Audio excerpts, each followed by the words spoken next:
Good morning.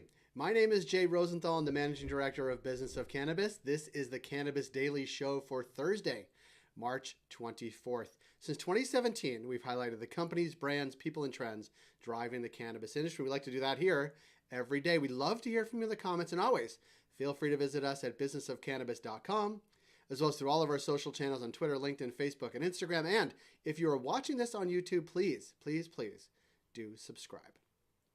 Following today's rundown of the top news, we'll connect with Thomas Winstanley. He's the Vice President of Marketing at Theory Wellness to discuss Theory Wellness's approach to marketing and how the Northeast cannabis market is developing in the U.S.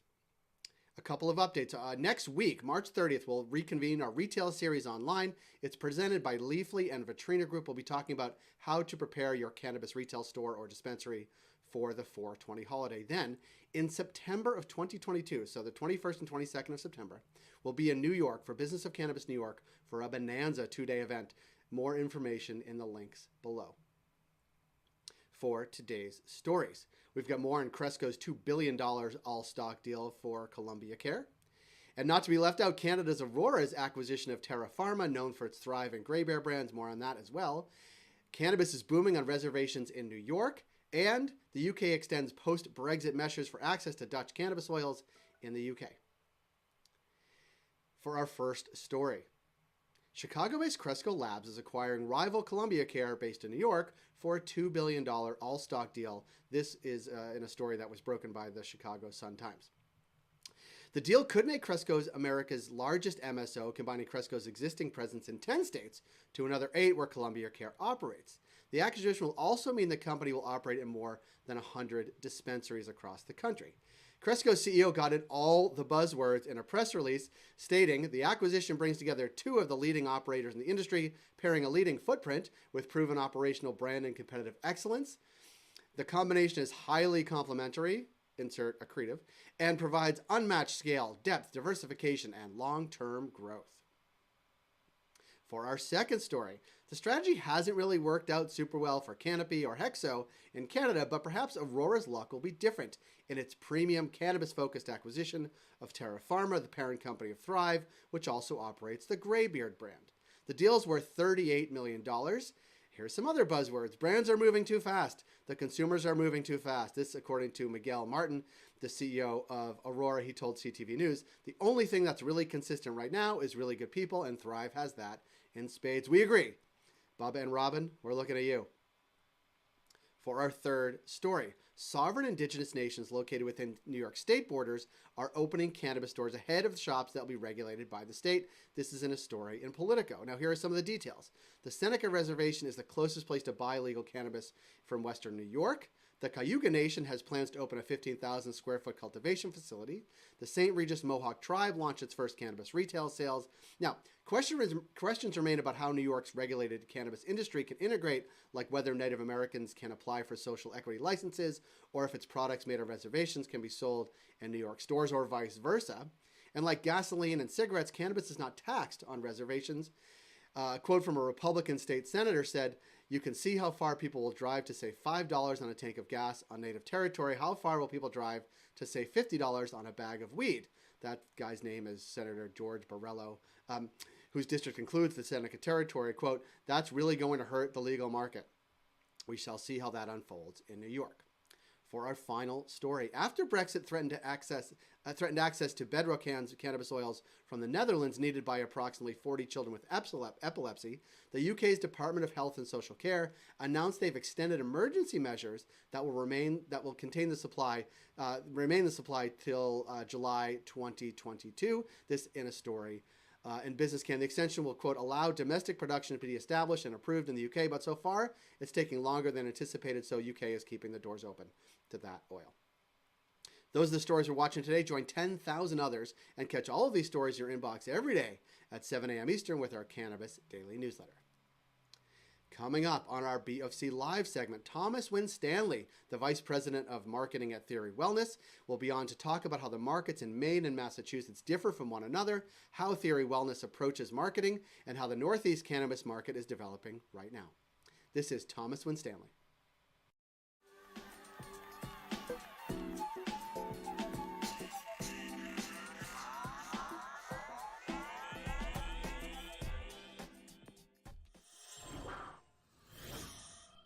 Thomas, thanks for being here.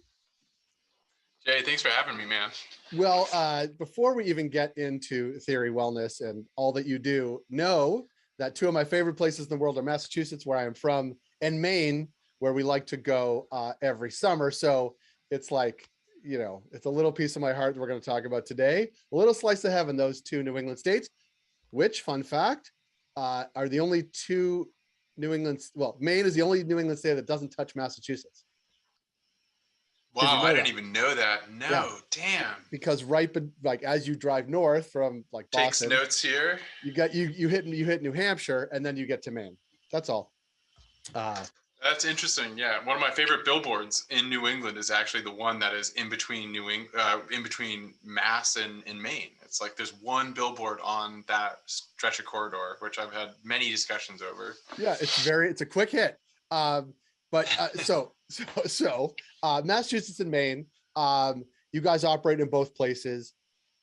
Uh, First out, like, are there differences between those two markets? Like, do you find that people want different things, that marketing is different? Like, are people different consumers in each place? Definitely. So I think a lot of it comes back to the difference in consumers comes back to the way that the legal programs came to fruition.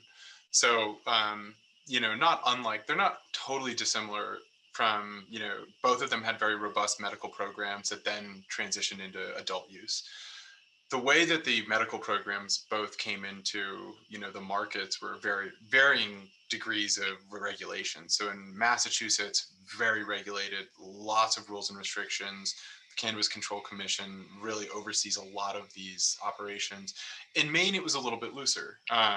Plant counts were different. Using metric is something that they're still not doing. And so what in a lot of ways, Maine was growing a lot of wonderful cannabis that was for medical use only. And those consumers are really, really advanced because of the proliferation of access was much broader by comparison within a medical market in Massachusetts. And so intrinsically, you have a much wider audience segment with a lot of different products in Maine that maybe are a little bit more advanced than what Massachusetts had early on. Um, and they definitely have different wants. I think, especially when you look at price comparisons, Massachusetts is a little bit more expensive than what you're seeing in Maine. And so I think you have a lot of different consumers. And then also the homegrown network is just incredible in Maine. I mean, some of the best growers that I've ever used cannabis from. I mean, some of these cultivators are some of like the best cuts of Mac 1 I've ever had. Some of the best White Buffalo I've received out there.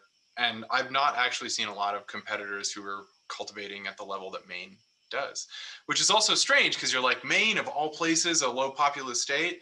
But, and again, I think it's an interesting thing because Maine also doesn't have the draw that Mass has from, New York or Connecticut because, they're not getting that population density coming to them. So Right. definitely two very different markets, but they have a lot of overlap.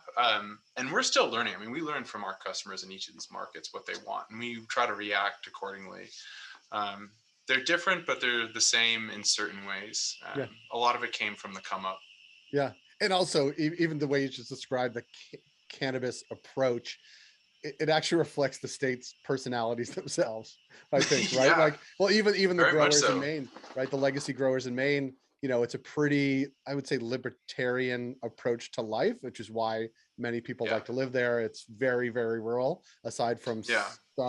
some very small towns. Although we were in Portland last summer, and there's cannabis around, like it's and the dispensaries are there and not hidden, not unlike some B or C level real estate, like Main Street type of stores. So it was interesting to Yeah. see. And actually, in Massachusetts, it's like that, but less. It's actually less like that. Like in my hometown, the dispensaries, or we were talking about in Bridgewater, Mm-hmm. where my sister lives, there's one of your shops. So it is interesting to sort of think about emerging markets, which I think mimic what more the next wave of markets will look like in New York and other places. It'll look much more Yeah. like Massachusetts than it does California and Colorado. Is that your take as Very well? much so. Yeah. Yeah, I mean, and I think a lot of it is just like there's a causality of regulation that is now proliferating where, back when Colorado went legal, it was kind of an experiment for, like, is the federal government going to do anything about this? It's like, no, they didn't. Right. But I think every step that is now taken, the federal government actually has a little bit more involvement on regulation, whether it's the federal government or the states themselves. The states, as you see these new regulations coming out, a lot of them are getting a lot more stringent. New York is going to have a really, really tight approach to the number of caps, who gets a license, their restrictions on vertical integration. I mean, it's interesting. I mean, I guess like Oklahoma's another kind of an interesting case too, where it's just like, yeah, it's just why it is like Oklahoma's the Wild West. I mean, I was talking to Exotic Mike from Exotic Genetics, and he was saying it is unlike any other market, which is still a relatively newer market. Right. And I also think too, there's something to be said for the East Coast and West Coast divide too. I mean, yeah. It affects everything. It affects every product, right? I mean, it actually, that's the interesting part. Obviously, Massachusetts and the realm is fairly, it's been a number of years that it's been legal. Maine is, I think, a little bit behind, but now we see this Northeast, I don't know, group of states, right, that are now in a rush, right, because New York is going, and you're down the street from New York, in Western Massachusetts and New Jersey and Connecticut is happening. And actually, I'm actually interested, sort of thinking about where you are located, where your headquarters are, or where you are. When you drive on the Mass Pike in Western Massachusetts, you see a lot of cannabis advertising, and it's not the most populous part of Massachusetts, but it's obviously advertising to people on their way to and through, right? And totally. Those people are from Connecticut and New York, and heading maybe to Massachusetts, but also heading to Vermont and New Hampshire and all that. Like, how much does that factor into sort of how you market, like to out-of-staters or people passing through, and how does that change as the states around it start to legalize? Yeah, that's a really good question, and it's difficult to answer. I mean, because I think in a lot of ways, we don't think so much about marketing as like, okay, well, I want to get New Yorkers to come to us, and like that's going to be my goal with my marketing, is I want to make sure that I get these people to do this one action. We actually look at it a little bit differently. We're like, okay, let's figure out how we design the coolest like 5-pack pre-roll tin. Like, let's really think through, like, as a consumer, what do we really want to have, and what is that experience? And I think a lot of where we look at our marketing is that if you build it, they will come. If you do interesting things, you will get attention. If you take a strategic approach around your customer service, you're going to create wins. And so we always try to, it's almost like, because this is not like any other category I've worked in. I mean, I've worked in CPG, I've worked in pharma, where it's like, okay, here's your audience demo, and then you're going to go at this person. You're going to try to get them to bite on a line of copy that is going to resonate with them. And for us, we almost have a little bit of a liberty in that, well, nobody's really has expectations around what our marketing should be doing, aside from promoting products that we think are really great. Right. And we've actually worked really hard to focus really, like, how do we get our operations and our brand aesthetic cohesive and feeling like, okay, this is a reflection of what we want to be producing, and these products are a reflection of who we want to be as a brand. And then the audience starts to come with some of that. We also are super cognizant of, like, for a long time, we were the closest dispensary to New York City. Right. Like, that naturally is going to have a lot of halo effect for us, on the marketing side.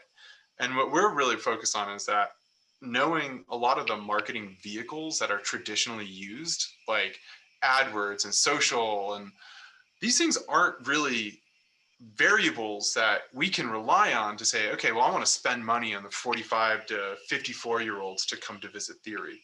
We can't really do that. So you were almost tasked to be able to be like, okay, well, build a really good brand and let people naturally come towards it. And then when you do have opportunity, capitalize on it and treat that opportunity with respect. So, I say this more of like a 10,000 foot view, is like, yeah, I'm more focused on, like, how do I get my like pre-roll tube to like look really clean with black on black? Yeah. And what ultimately happens is that we also build really good marketing foundations. So when people visit us, we make sure that we can capture what we can capture, and we also stay engaged with them. I'm not a department that's like set up 50 automations and just like hammer people. Right. We honestly my team knows this, like, our expression is only speak if you have something important to say to your consumer. Like, I don't want to push a bunch of messaging and send an email every day and a text message every day if I don't think you're going to want to hear what we have to say. Right. And that's also really worked well too. And that's also kind of within the spirit of our brand too, where at the end of the day, you know, our founders are two 34-year-old guys who love cannabis. And our whole focus has been, how do we make this something that we all want to enjoy as cannabis enthusiasts? And that's been a lot of our governing North Star. And that approach, I think, has resonated with people who are in, you know, Albany or New York City or, you know, Hartford. And I think they come in and they go, oh, these guys, like, they kind of get what these guys know kind of what they want the industry to be, and they know where they stand in this industry. And that for us is really, I mean, for me as a marketer, man, like, that's the dream. I mean, we are living the dream, you know, day in and day out. And we know when to capitalize on opportunity, and we push boundaries, and we've had a lot of firsts. We're one of the first beverages in Massachusetts to come out. We had one of the first outdoor farms on the East Coast that was regulated, which was a huge risk. And a lot of that too is like, people are curious, and we invite people to come learn more. And you know, and I think holistically, we're running an operation where at all different levels, everybody's very much on the same page about what are we here for. And I think the consumers feel that too, and they Yeah. keep coming back.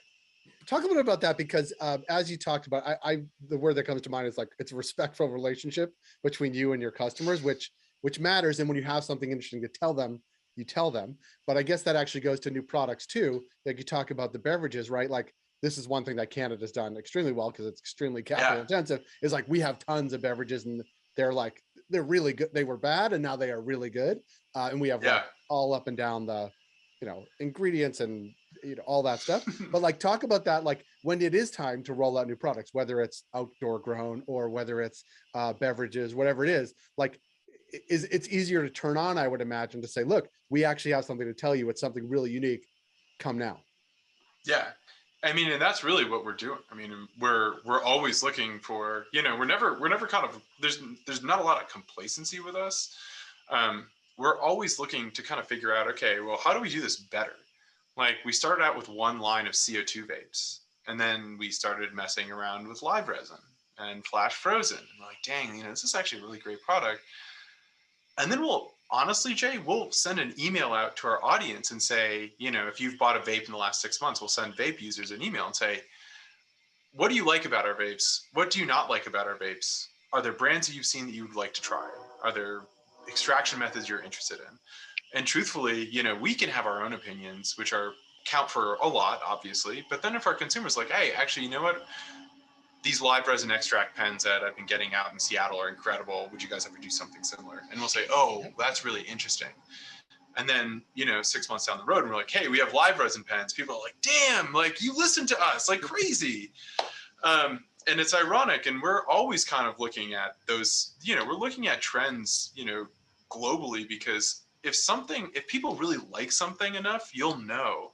And if you can scale your operation to create those kind of wins and provide these these products that people want, I mean, that's awesome. And people, you know, people will tell you what they want and what they don't want. And they'll also tell you what they want to hear and what they don't want to hear too. And so the unsubscribe is pretty powerful. Yeah. I mean, and you know, and we're fortunate where we've got a very robust mailing list, and we're still averaging like a 30+% open rate with, you know, close to a 10% conversion rate on our website. You know, and those are big, those are really, really powerful numbers in a marketing space. And so we're really cognizant, because we also know if we're working on a product, we're not going to put the time and energy into a product if we don't think it's going to do well. Right. And we do, you know, we go through, you know, our marketing teams are only good as our product development teams. And my role works really closely with product development to see this journey from like, hey, let's go make this thing. I'll go do research and try to find out, is there proof of concept behind this idea? Let's go ask some people. Let's go get some test products. Let's see how this goes. We'll also bring it to our employees and say, hey, we made this. I mean, I no joke, I don't have one with me, but we are testing a new product, and it's a metal can with a single label. And our employees are like, what is this? And then they give us really good feedback, and we'll go back and reformulate till we get to a point where it's perfect. And by that time, when you say, hey, we have this new thing, our audience is like, ooh, tell us what it is, and we want to know. And And that makes it really easy for us when we say, hey, new product drop, high five seltzers, come and get them. People get really, really amped. And so I'm amped. But that's good. I got big plans this summer. We'll be driving through many of your locations. I'll be right by, both in Maine and Massachusetts. So I'm gonna plan my trip accordingly. We'll meet you there. Well, yeah, no, by all means, man. And honestly, like, we'll show you the facility. I mean, we'll show you where it's like every time I walk into our production facilities, it's literally like going, like, I feel like one of the kids in Willy Wonka. Yeah, it's like, it's even better. It's even better, yeah. And then it's like you see your branding come out on something, and our high five seltzers. I mean, what was amazing about that is that was one of the first seltzers launched on the East Coast. We sold 1 million cans in 9 months. I mean, and that is beating most craft breweries annually. I mean, that's just like ridiculous.